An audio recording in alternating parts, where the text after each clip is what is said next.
everyone, thanks for coming back for another video. This is going to be another chapter by chapter installment comparison of the first book in the Witcher series called The Last Wish.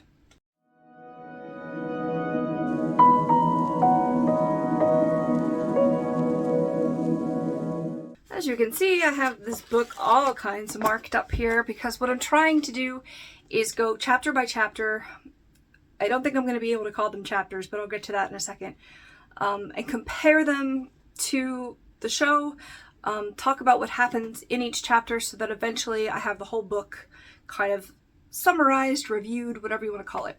Once I read it and then watch the show, the reading tends to go out of my head because I'm such a visual person, so now I can watch myself talk about it, I guess.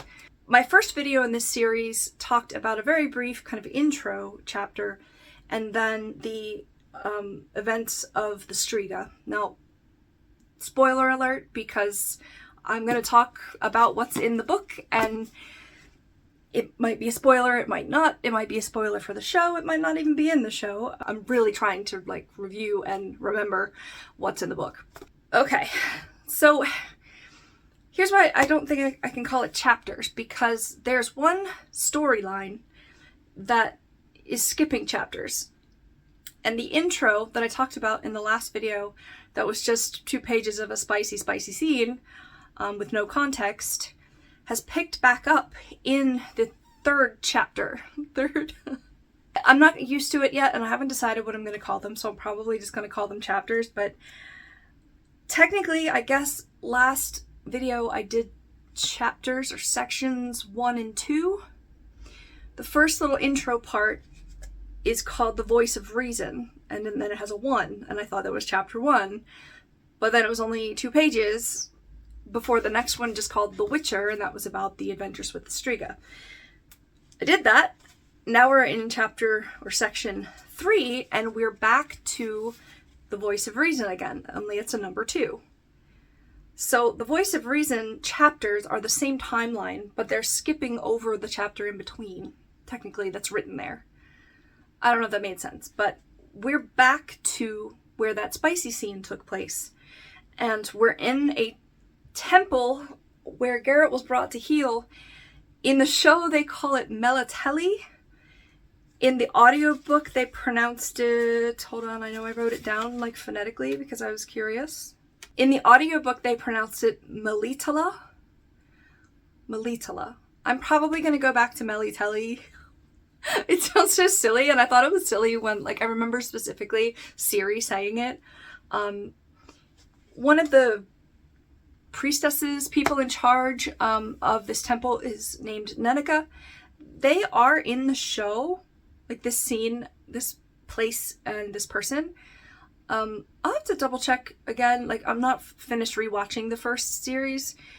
Turns out some of it's going to be later in the series, but I think when we really meet Nenneke, it's in a later season of The Witcher. I may call it series, I may call it season, or show, or whatever. Alright, the person that was having spicy things happen with Geralt is named Iola, I-O-L-A. She doesn't talk, apparently, and basically, after the spiciness, Nenneke comes in and says, alright, you're done, get out. And Geralt's worried she's gonna get in trouble or something, and she says, no, we're not that kind of temple. We don't ban stuff like that. But Iola did give up speaking. She says, it's Melitele's temple. Our goddess doesn't forbid our priestesses anything. Almost. But she explains about Iola, she doesn't speak, she's taken a vow. It's a sort of sacrifice through which... Oh, what's the point of explaining? You wouldn't understand anyway. So far, these little scenes with Nenneke or at the temple have been very, very short. Like I said, the first one was only 2 pages. This is 4 or 5 pages. Nenneke's temple is in, I guess, a town or city called Ellander. And it says he'd known the priestess for years, so yeah, Nenneke's a priestess. A course of treatment at Melitele's temple could do nothing but good. Nenneke is healing him actively still. Again, Triss was not in the books. Triss was in the series healing Geralt. And I don't believe Nenneke appeared. If she did, it was very brief. But he's not there yet. I guess don't know, because the show jumps around too. Like, I don't know what the freaking timeline is, but eventually I guess we'll figure it out. Also, eventually I'm going to put these all together, so we'll be fine. Alright, so, but Nenneke's, as she's healing him, she's kind of teasing him and being like, I can't believe you let some ordinary Striga do this to you. Yeah, she's just giving him a hard time. She's just sassy, and I love it. They mentioned that Geralt has exceptional powers of regeneration, so I guess there's something, you know, within Witchers that help with that. I mean, the potions are one as well. But I think that's, you know, we hear previously, like, Witchers don't talk about what's happened to make them Witchers or something like that. You know, what's special about them. But Nenneke knows. He says, you know, where will I find you later? In the sanctuary. And she says, no, don't go to the sanctuary. And basically, I'll find you. Like, wherever you are, I'll find you myself, she says. So he goes for a walk. They explain the cult. They call it a cult. I don't know if it's that kind of definition, but it's just kind of called that. The cult of Melitele, or Melitele, was one of the oldest and widespread from time immemorial. Practically every pre-human race and every primordial nomadic human tribe honored a goddess of harvest and fertility, a guardian of farmers and gardeners, a patroness of love and marriage. Many of these religions merged into the cult of Melitele. For the first time on page 47, we have a mention of Geralt's friend, the troubadour. To me, it reads as Dandelion. In the audiobooks, and I don't remember if this is the same one because they've only mentioned it once, they pronounce it Dandelion. They got Jaskier for the show, and I'll research this, but I believe it was a word in Polish for dandelion, like the flower dandelion or a flower, and it's kind of ridiculous to keep calling him Dandelion, and it kind of makes some things kind of implied about his personality, I guess. It's just, he's a funny kind of comic relief and yet wholesome, yet not character. Like, everybody I know likes Jaskier or Dandelion. It's probably going to cause me more effort to try and say Dandelion every time, but we'll see how long it takes the audiobook to, like, rewire my brain. But they are friends, whatever, in the book and in the show. They're just called different names. And then, as promised, Nenneke finds him somehow. She wants him to go into a trance, just to kind of learn what they can learn. And Geralt says, that's pointless, I don't want to do it. I can't be hypnotized, I have immunity. But Nenneke's like, yeah, but we should do it. And Geralt's like, no.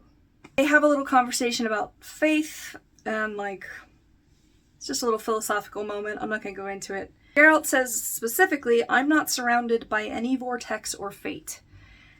And for those of us who watch the show, but you are though.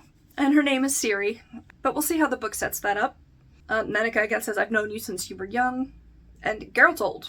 And Geralt's like, even if you did find something, it would just be regular Witcher's tales. Like, can I just tell you myself? But she's pretty insistent. But then it stops. So I don't know if they actually do the trance or not. I have read, I think I'm through the next one. And there's no trance yet. So that's it for section 3, which is the second part in the Voice of Reason timeline. I almost forgot, like, a really important part and what was making me so confused about the timeline. In the show, as Geralt's waking up, Triss comments that he kept saying Renfri's name. Renfri was a character in the first episode. We're going to get to that eventually here, but it wasn't first. The Striga was first in the book.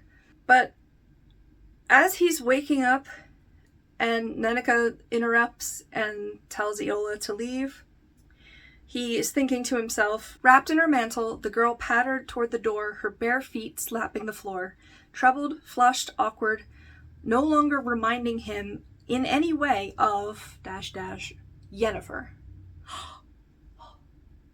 We hear about Yennefer and Jaskier / Dandelion in the same chapter. So little hints somebody reading this for the first time wouldn't know that these characters are as important as they are. But I thought the Striga and like the chapters in between, these Nenneke scenes were way in the past. But they're not, because he's waking up from it in Nenneke's temple, and he's already met Yennefer. We don't know how yet. So, now I'm confused, but the voice of reason 1, the little tiny intro happens, then they go back for the Striga, then they come to this scene where he's waking up, talking to Nenneke, finding out who was just, like, having sex with him.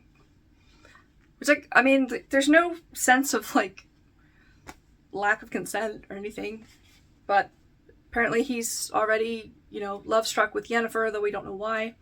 All they said about Dandelion was that he, like, had a different opinion about the cult of Melitele and what it might represent. There's not really much more than that other than mentioning it. So Yennefer and Jaskier / Dandelion are mentioned.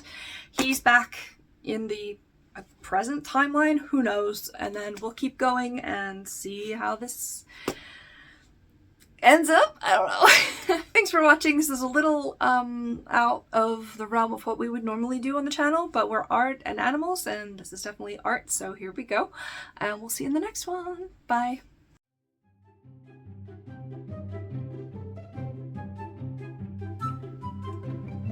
Wait, but then it has to be in order. I don't know I thought I knew what timeline this was in. I get to edit this and make sure it makes sense, so sorry. But he wasn't, like, this, what have I been talking about for 7 minutes? Jesus. Honored a goddess of harvest and fertility. Honored a goddess of harvest and why can't I say fertility?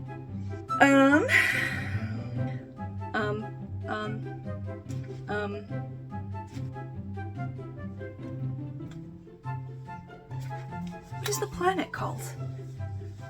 It's like Middle Earth. Little Earth. There's like, you know, Middle Earth or like Westeros or whatever, like for the... Oh, maybe, I think they just call it the continent, actually. Okay, anyway. Dandelion. That's gonna come up. I feel like this was entirely too long for such a short chapter. Section. I don't freaking know, guys.